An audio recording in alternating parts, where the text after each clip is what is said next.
Have you ever noticed that some of the best ideas come from unexpected places? Your next breakthrough may come from a leader facing similar challenges, but in a completely different sector. Welcome to Chief Influencer. I'm your host, Anthony Shop. Join us as we explore how today's successful leaders inspire, influence, and connect with others. Chief Influencer is a production of Social Driver and the Communications Board, who have teamed up to spotlight how great leaders and communicators are making their impact in the world. This episode is brought to you by the George Washington University's College of Professional Studies. With in-person and online programs, ranging from master's degrees in public relations strategy to certificate programs in digital communications, GW offers more than just the credentials to help working professionals get ahead. It prepares them to be leaders in their field. As a proud GW graduate myself, I can attest that faculty members combine academic rigor with real-world lessons that can't always be found in textbooks. Check out cps.gwu.edu for more information. Well, today we have a very special episode of Chief Influencer. I am so excited to invite on our executive producer, Robert Krueger, so that we can talk about some of the highlights that we've noticed from the chief influencers that we have interviewed during 2023. And so we each have some takeaways and some favorite lessons that we want to share with you all. But by way of introduction, I just want to tell you that Robert Krueger is the executive director of the Communications Board, which is our partner in this Chief Influencer initiative. He's also a university instructor and director of communications for Page, a global architecture and engineering firm. So welcome to Chief Influencer, going from behind the scenes to being on camera again, Robert. It's great to be here, and I'm so glad we finally found time to schedule this. Yeah, I have learned so much from these folks. I mean, first, I just love that we have accomplished this goal of having folks from so many different industries and backgrounds, from the entertainment industry in LA, Hollywood, to diplomats, to business folks, the arts, you name it. And that's been really fun. What are some of the moments that have stuck out to you, Robert, as a communications leader that, has advised so many CEOs? I wonder if you could share any moments that really have stuck with you.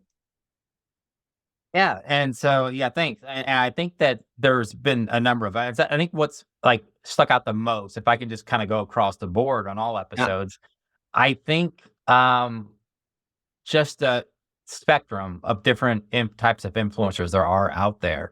I remember this is months and months and months ago when we initially started talking about this potential podcast, and you told me the idea, and I said, I think I could see that, and I remember thinking, I don't know if there's that many people to talk to who are influencers out there, and I was very skeptical of it, and so.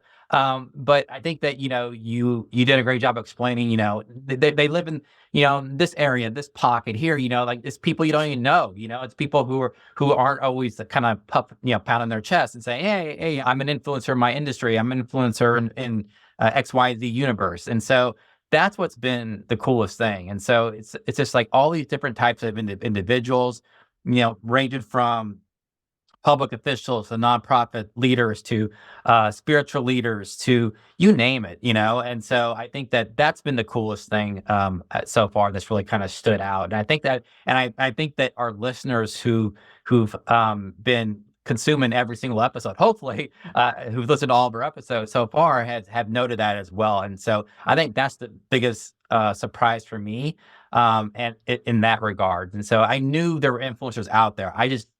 It was a pleasant surprise to actually see them and hear their stories and how they were impacting people on all different levels. Yeah, and to your point about the listeners, it's been really great to hear from folks. And please reach out to us. You can go to chiefinfluencer.org to get our info. But one example is a leader in advocacy in Washington, D.C. reached out to me and said, I really love this episode with Monica Goldson, who at the time was CEO of Prince George's County Public Schools, one of the largest school districts in America. And she said, how did you guys think about featuring her? Because I would have never thought of her as somebody who would have lessons for what I do in my role. but it was so helpful. And I was like, yeah, that's kind of what we're going for, is we want somebody who's in one space to, pick up some sort of strategy or tactic from folks in a different industry who they may not normally come across in their day-to-day work. And so that's been gratifying to hear that example. A college president reached out to me with great feedback about one of the episodes, and in a different industry. So it's been fun to get those pieces of feedback, and we're always looking for more so that we have ideas for new folks to include. And I also think that, yeah, to that point too, with Monica, I think that that's a good example as well. Like when I talk about this spectrum of different types of influencers, but also this spectrum of different types of tactics as well Yeah. that people utilize. And so I think sometimes when we think of influential people in today's environment, we think they're using like the bright and shiny, so to speak, objects, newest tools. And sometimes like people really thrive off of using tried and true communication strategies and tactics. And so sometimes what's old is new, so to Yeah. speak, but or what's works well, maybe people they put their own twist on it, they kind of hack it their own way and make it their own. And so I think that's what some, Maka is a great example of that as well, with this, but we saw this in other different episodes as well. Bruce Melman, for example, it was like his visuals that he sends around on, he's on DC on the Hill, and, Yeah. and so those are extremely influential. And you wouldn't, I don't think that I would have thought of that, coming into hearing that episode, hearing that story, that Bruce was that as influential with that really kind of a tried and true different tactic that's working out there that really resonates with whoever he's trying to communicate with. Yeah, one of the chief influencer themes I noticed, kind of keying off of those two interviews you mentioned. So Monica Goldson, for the school district, they created telephone town halls during the pandemic. They didn't just wait for people to show up. They used a system that proactively called and said, hey, it's starting, press 1 to listen in. Bruce Melman, top lobbyist, very well known, created a quarterly slide deck of research that was so good that he realized his clients were passing it around to people, without asking. And he said, well, why don't I just do it and own my own list? And then we have seen Katie Harbath, who left Meta and launched a Substack about kind of election integrity and digital and a bunch of different things. And one of the things that I think pulls all of those together is that these chief influencers realized they can't just depend on third parties or gatekeepers to get their message out. While that's part of it, they have to develop a strategy and tactics that they can use to directly go to an audience. And in some cases, that audience is thousands and thousands of people. In each of those cases, it was over 10,000. But we've also seen some examples where that can work even if you have a few hundred people you want to keep in touch with. What strategy are you using? I think that's the question for all of us to ask if you're a chief influencer or a communications advisor working with one, so that you can ensure your message is getting out to the right people at the right time with the right information, and that you develop that relationship that is only possible in the digital world. And I just love that we saw so many examples of that, from Substack to telephone town hall to a quarterly slide deck, to some video things, to Facebook Live. You don't have to do them all. None of them actually do them all. They all figured out something that worked for them, and then they were consistent with it, which I think is the key thing, right? You can't just do it once or twice and see if it sticks. You got to kind of stick with it for a while. And that's definitely true. I think that, like you were saying, I think that about message consistency and kind of sticking with your message, sticking with the tactic, to kind of seeing things, because I think sometimes things don't work out the first time, when we try something new. And part of it being influential is kind of being stubborn in a way sometimes, Yeah. and really just kind of holding firm. Obviously, you go back as humans, we go back and we retool, figure out was there something wrong with what we did. But yeah, I love that. Going back to what works, and how we stay consistent with whatnot. And so, I think, like, speaking of like being consistent and also, like, I think that someone who's gotten a lot of attention, I think, outside of the podcast, is Danica Rome. I think I think that it was great that Danica did the interview during election season, and sure enough, Danica won, became a state senator in the great state of Virginia, right? And so, but I think what I've noticed with Danica ever since I became aware of Danica years ago was, message consistency, tried and true tactics, staying consistent, really getting out there. Like it's very common to run into Danica out in the street, out at the grocery store, out, during campaign season. Danica was always like knocking on doors, whatnot. Like and so I find that extremely beneficial, along with what the other ways that she was influential and what talked about during the interview with us. Yeah, I thought, well, first of all, Danica would probably say the Commonwealth of Virginia, Robert. I think Excuse me. that's Yes. Yes. but we don't call it a state. I think that one of the things that I remember about her is that she has this background where she was in a heavy metal band, and that's very unique for somebody in politics, I would suspect. And she shared a lesson in her book, Burn the Page, which was about seeing Metallica after a concert stay for hours to, take selfies and greet fans. And she, being a trailblazer herself, is the first openly transgender state legislator elected in the United States. When she was elected as state rep, she got a lot of attention. And that was something that she remembered, and that sort of channeled how she shows up in person and how she spends time with folks that want to get to know her. And to your point, whether that's the grocery store in Prince William County, or whether that's an LGBTQ Victory Fund event that she's at that might draw people from across the United States. And I love that example when somebody can share how they were inspired outside of their own industry. It's not, if a politician says, well, this other politician inspired me. Okay, well, you probably, everybody in your industry kind of knows about that top politician, like what the president's doing, but seeing an inspiration from a totally like left field, like Metallica, I think is a really kind of useful way to think about how somebody stands out and is innovative in their space. And we got some other examples of that in terms of, people getting their inspiration from sports, or from customer service at restaurants and hotels, or just other places in their life. And that was one of my favorite questions when we asked that question, how we got so many different answers.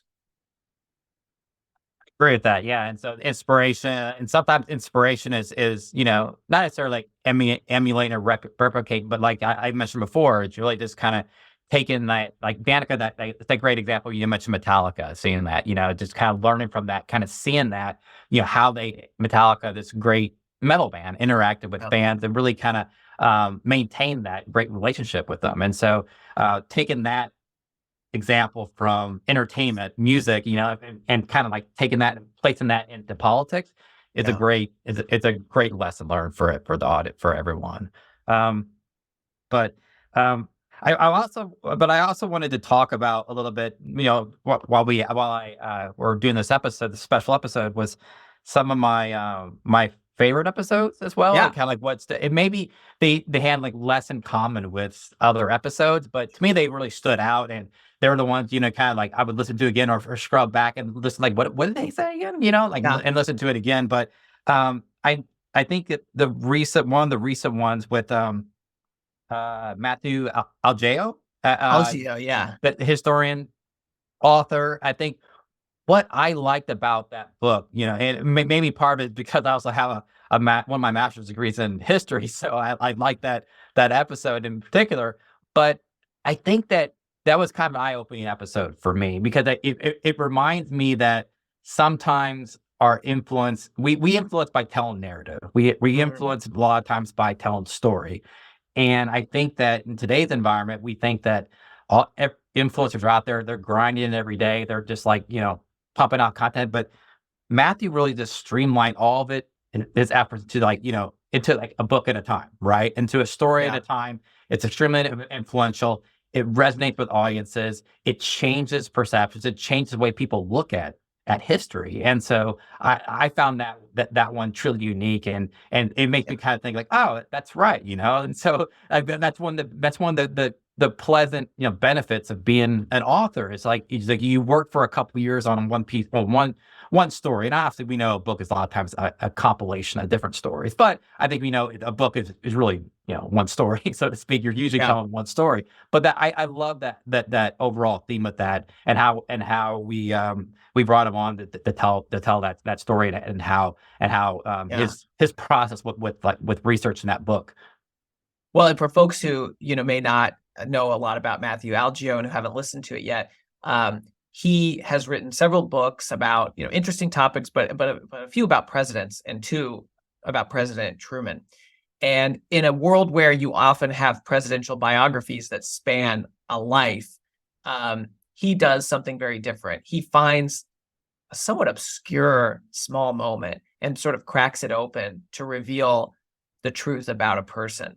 And so his first book about President Truman, Harry Truman's Excellent Adventure, is about a road trip that Harry and Bess, his wife, took after they were out of the White House from Independence, Missouri, back to DC for an event in a car with no air conditioning, with no security or anybody traveling with them. And they stopped at roadside diners and motels. And it talks about the interactions they had. And Matthew believes that you can tell a lot more about a person through those moments when they're not, on camera, on stage. That's where you see who the person really is. And that, I thought, was kind of resonated with something that Stacey Hunke said in her interview. She coaches a lot of leaders and communicators about influence, and her kind of tagline around that is influence Monday to Monday. This idea that it's not just when you're on stage, but how are you showing up on your Zoom meetings? How are you showing up with your team? And, to me, it was like, oh, it was cool that we were able to talk to her about that and the lessons that she gives leaders. And then hear how President Harry Truman showed up and the experiences that, because Matthew tracked down diner menus and regular people who took a photo and all this stuff. And really, you get a sense of what that person's like that's different from when they're on stage or on camera. So it was kind of, I think, a cool way to pull together, and especially because you wouldn't think about an author of history necessarily for what we're doing, but I really played well with the theme that we're going for, I thought. Well, most definitely, yeah. So I think that's very, very, very true. And so I think that we find, like, we learn so much from what that the story shows is, like, we learn so much from people when, I guess, when we think no one's watching or no one's Yeah. listening in. And so I think that's what was captured, right? And so with that book, but great overall story. Yeah. A lot of folks that they were able to share, something in their personal life experience that really propelled them to care about the work that they're doing today. Whether that was Jean-Claude Brizard with Digital Promise, and he was a teacher on Rikers Island and sort of saw the difference between his life experience and the one of the students that he was working with, and realizing the opportunity that education can provide, to Tony Woods, the Secretary of Veterans Affairs for the state of Maryland, who was discharged from the military under the Don't Ask, Don't Tell policy, fought to have that policy changed. And then, as he said, he's one of the few people who's actually then been able to benefit from fighting to have a policy change, because when it was changed, he was able to become reinstated, and is still a reservist in addition to being a cabinet member in the state of Maryland.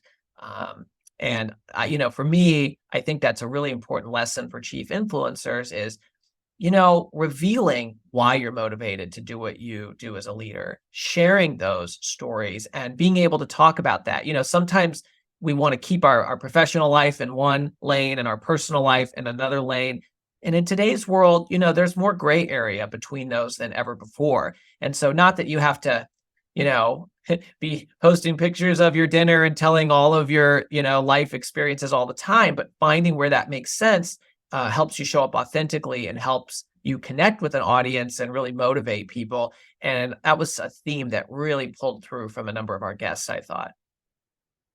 Yeah, I think so. And I think to your point, I think that we I mean, we're always striving, especially in today's environment. People are more aware of this work-life balance. How can I strike that work-life balance? And the Yeah. reason why they do that, because naturally, I think that, there, like you said, there's that gray area that we, we're like, our work life influences our personal life, and our personal life influences our work life.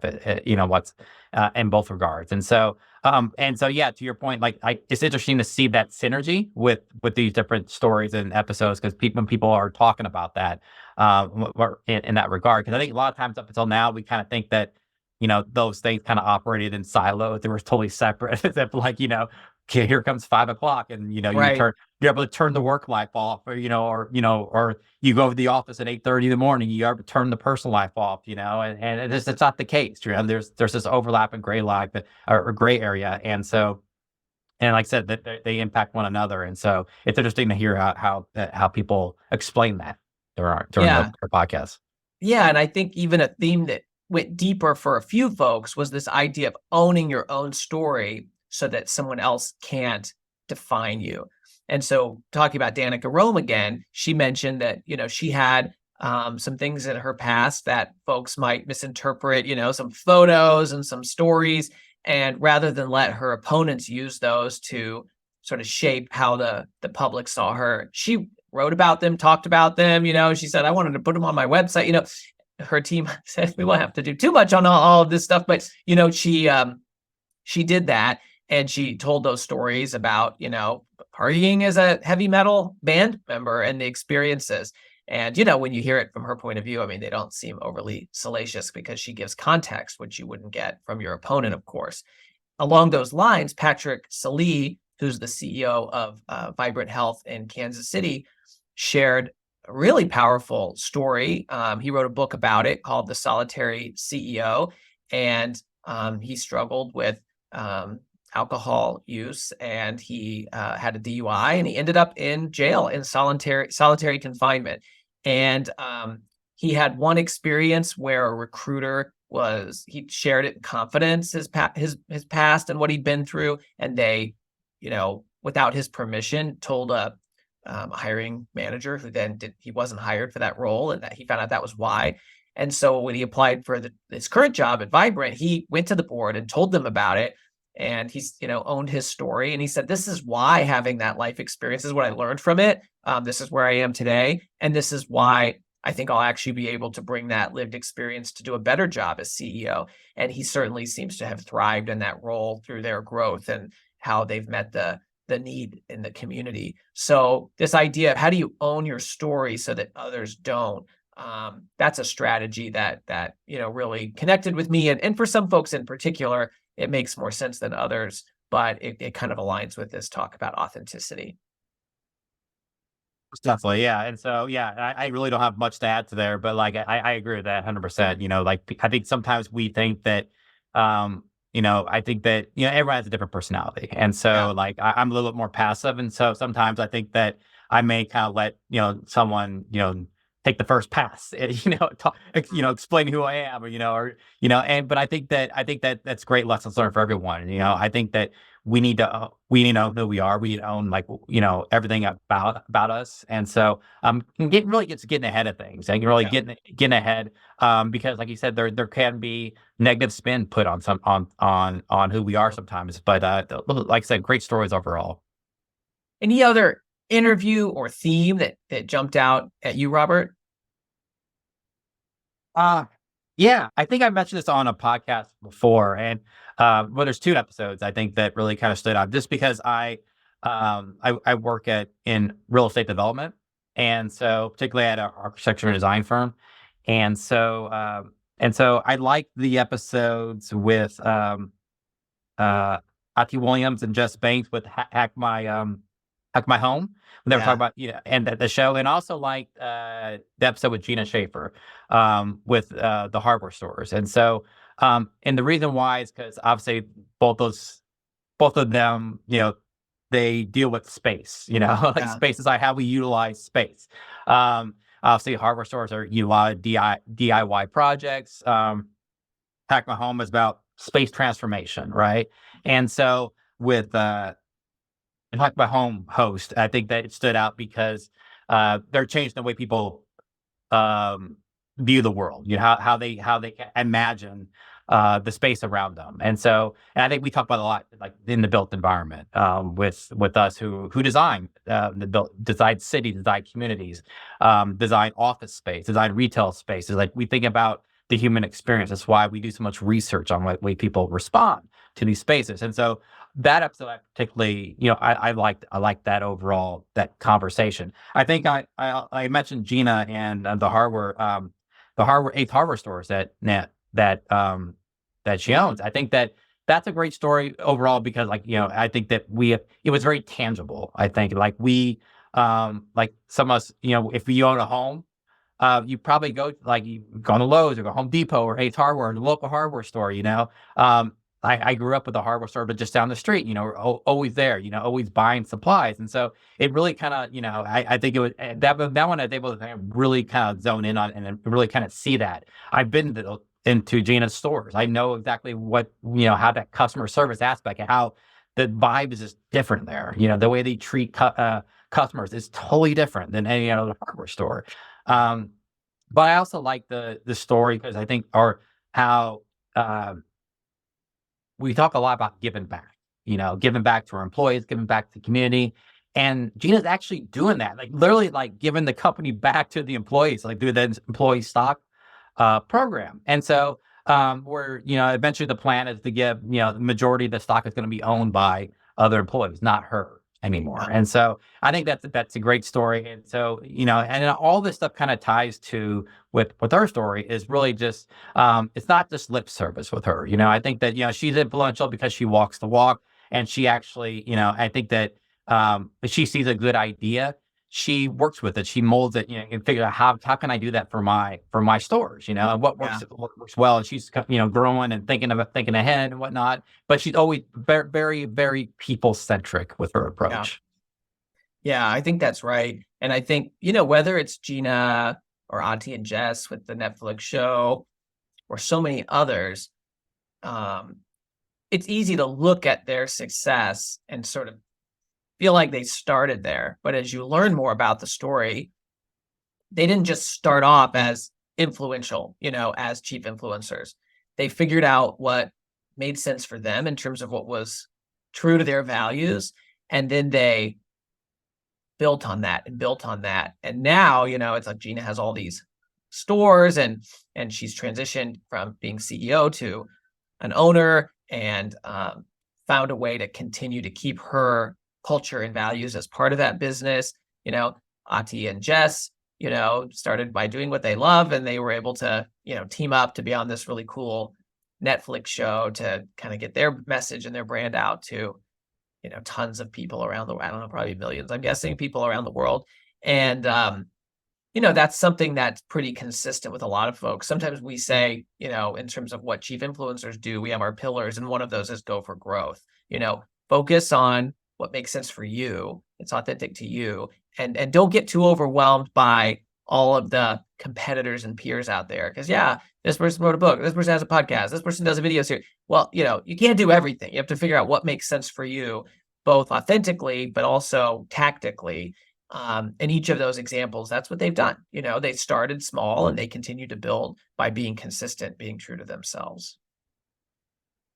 Yeah, and that's a good point. I think that we and we do live in an environment where what we publish online, what we self-publish online, is really the way we want to present. It's an edited, polished version. It's ready to be published, and I think that we don't see those stories enough of that journey to get there. And so, whether the challenges, what we overcame, and like they said, like everyone we see online, or who's an influencer out there, or has fame or business success, they weren't there. Like it didn't happen overnight. It didn't happen within a matter of months. It took years to get there, and it took a lot of trial and error to get there as well. And so, and they had to really, they had to learn what worked with inspiring others around them. Because sometimes you aren't going to get it right the first time. And so, and I think that every audience is different too as well. And so I think that those are some great lessons for everyone. Yeah, just a couple last thoughts from me, and then love to hear from you about some things that jumped out as common themes. One is just, really feeling like you can lean into a facet of yourself to be memorable and connect with folks. Nidra Dixon from Accenture loves shoes, and she's kind of used that as a way to connect with people inside of a giant company with hundreds of thousands of employees, where she's kind of known for that.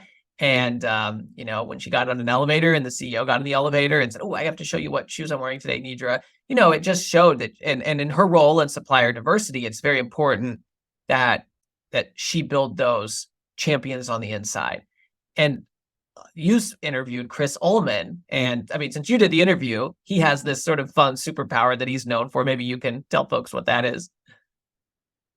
Yeah, so Chris was an interesting interview, and so he has this special talent where he's a national whistling champion, like literally whistling. And so, and I always I think I even used the punch with him, like he whistles his own tune, and so sometimes, and so very interesting. But like he's been in DC, and he's worked on the Hill, worked in government for many years, and so I think his way of